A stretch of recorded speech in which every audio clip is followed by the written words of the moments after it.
I'm Gerald Everett Jones, and Mick and Moira and Brad is my 13th novel. I've been a professional writer for most of my working life. I started working for publishers and writing business and technical books like Excel for Windows, quick and easy. But who bothers to read computer books these days? My most successful nonfiction book has been How to Lie with Charts, which is still taught in some college courses and marketing and business math. These days, I mostly make stuff up, but my books are not all romantic comedies like this one. I did write a series of coming-of-age comedies, The Misadventures of Rollo Hemphill, starting with My Inflatable Friend. I'm the author of the Preacher Evan Wycliffe mystery series, which has won several book awards. As to Mick and Moira and Brad, if you're a fan of pop music and you're curious about what goes on behind the cameras, you should enjoy this one. Mick McGraw is an aggressive Hollywood agent who reps famous singers. Moira Halimi Joubert is a headstrong criminal defense attorney who studied opera. Brad Davenport is an arrogant billionaire hedge fund manager who has a soft spot for dogs. Mick wants to make Moira a superstar, but she may have to dump Brad. What does the battle of the sexes look like when the combatants are equally matched and might actually like each other? Me three. The twisty plot takes you inside a big-time Movieland packaging agency as Mick's team scrambles to put together a stadium concert patterned on something like Beyonce's Renaissance tour. The superstar they've scheduled is canceled just 9 weeks before opening night. They need a totally new show theme and a new star. They think Moira can do the job. Chapter 1. The Century Club in West Los Angeles is about as exclusive as it gets. But Brad Davenport was showing a lack of aristo cool by waiting impatiently at the curb and frequently checking the time on his Rolex Oyster chronometer. One luxury vehicle after another pulled up and discharged its passengers. A Tesla Model X, a Bentley Bentayga, a Rolls Phantom, and even a vintage black stretch town car with limousine plates. Where could she be? Hadn't he impressed on Moira the importance of this meeting? She might think it was just another tennis date, but this time its purpose was strictly business. The whole afternoon, even to the drinking and dining later, if they were so lucky, would be a total write-off for McElroy Brothers partners. And then here came Moira in her not-so-late model Prius. She screeched to the curb, popped the door, grabbed the paper ticket from the valet, and deferred to him to park it. She was in business attire, a gray pinstripe twin set with a white silk blouse, and carried a mock designer handbag, a Gucci look-alike. She was breathless and gave him a peck on the cheek. I've just come from court, she explained. They drone on, you know. I really did try. He returned the peck, saying, why don't you quit that job? You keep telling me you hate it, defending lowlifes who you know are guilty. I mean, criminal defense, what's even the point? She explained, go for the jugular, show no mercy, take no prisoners. I'm doing right by the bad guys, which is sometimes more than they deserve. He bent to kiss her. He was a foot taller, proud of his lean stature, and at times like these, he lorded and made the most of it. Pulling away, he grabbed her bag and smiled. How about pasting on your sweet face? That's the one I'm in love with. Do you remember the point of this appointment? She nodded, catching her breath. The bother-alls, mixed doubles. He double faults and she has a weak backhand. They want to be club champions and we don't want to convince them otherwise. She smiled. I guess they want more friends, but they think they need trophies. She'd hoped he'd at least grin at her joke, but his expression went the other way.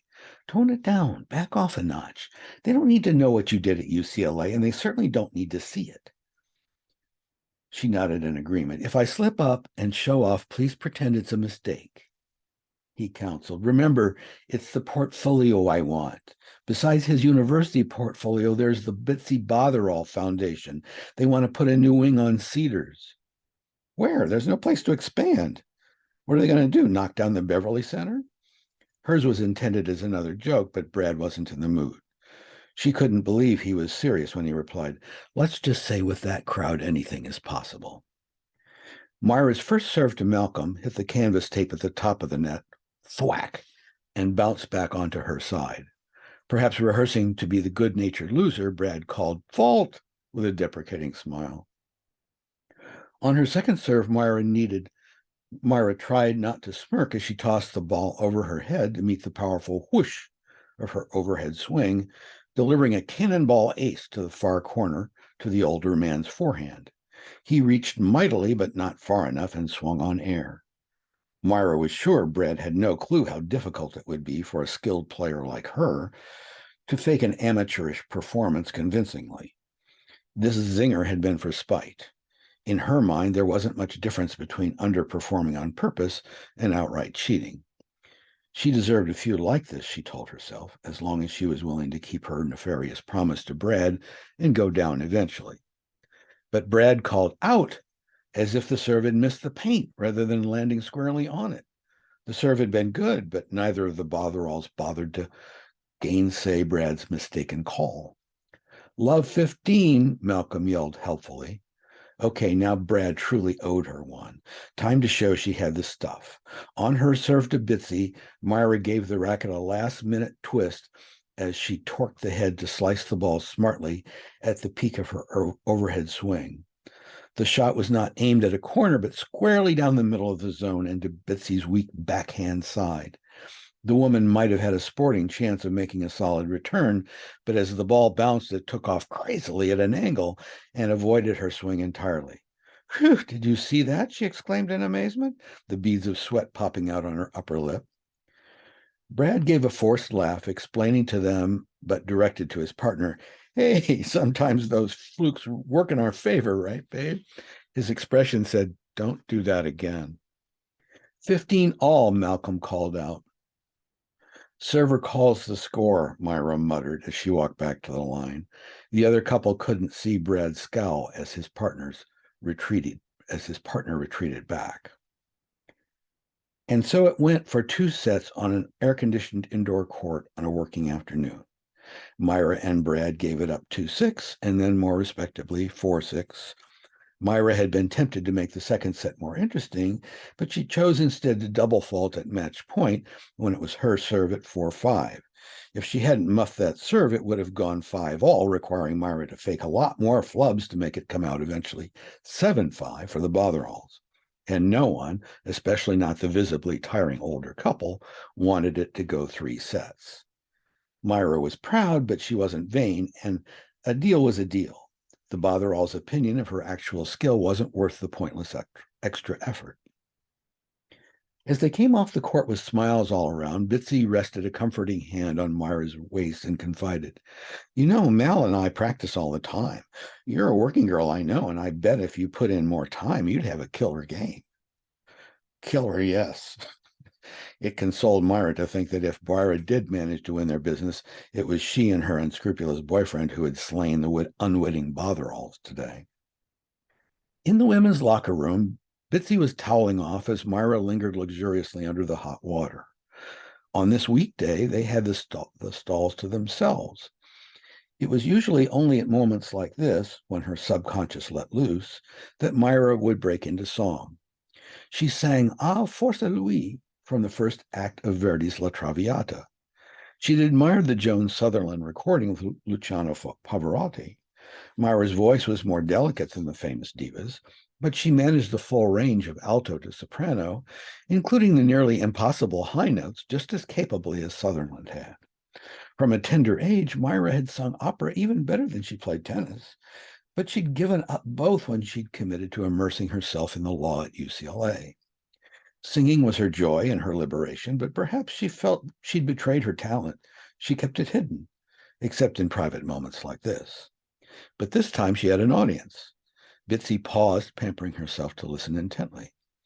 As Myra emerged from the shower, Bitsy tossed her a fresh towel, saying, You've got a set of pipes on you, kid. Mal and I support the opera. His family had seats at Founders Circle from the beginning. Myra shrugged. My coworkers drag me to karaoke, but I won't let myself go on stage. I could chug a couple of margaritas, but then maybe I'd have no control and warble the high notes. And she chuckled. Besides, there are no pop songs in my repertoire. Bitsy asked, somewhat rudely. What's your background, dear? Moira wanted to say why I'm from Los Angeles, but she was used to getting the question. Her answer was, my father was Moroccan and my mother French. They told me to use her surname instead of his, so it's Halimi Joubert instead of the other way around. He was Muslim. She's Catholic, so either way, I'm not permitted to do anything. Bitsy picked up on, so your mother's still with us? That's right, Mara said. We talk only occasionally because there's only so much guilt I can take. And your father passed? Yes, it's been some years now. They immigrated to Los Angeles because he was starstruck with old movies. He started a chain of bookstores specializing in French literature. He did very well, but not because of the books.